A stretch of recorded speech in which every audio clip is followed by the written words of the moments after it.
The two-day international conference on right to information to commemorate the International Day on Right to Information commenced in Colombo under the auspices of President Sirisena today. The public decides the right and wrong of the messages conveyed by the media. Although we have ensured media freedom through the Constitution, the owners and top management of the electronic and print media give priority to their own whims and fancies. We should all look into our conscience with regard to how much freedom has been granted and should be granted to the free media. Creating the space for media freedom is the responsibility of the politicians. Regulating it is the responsibility of state officials. State and private media should consider their responsibilities and execute them in an honest manner. This is what the people of this country expect, and this is what the government expects.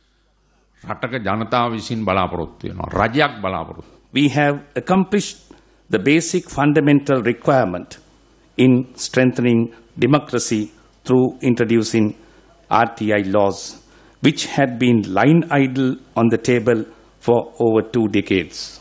The biggest challenge is ahead. That is the implementation of this act.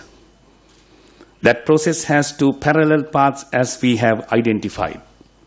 One path is the establishment of the independent commission, which is now in the process.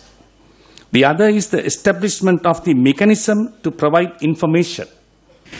Information, ladies and gentlemen, is the basis of an open government, and disclosing inefficiency and corruption is the principal objective of an open government. In India, RTI has been used most significantly to combat corruption. Citizens frequently deal with government indifference and even harassment, due to which people become more vulnerable to exploitation by official employees and touts. This bureaucratic apathy is fed by lack of transparency, which in turn cause corruption. This logjam is best tackled through a series of steps, which I beseech Your Excellency that your government can take. Simplify rules and procedures, enable complete transparency, and proactively disseminate information. The success of implementation will depend hugely on the government's attitude.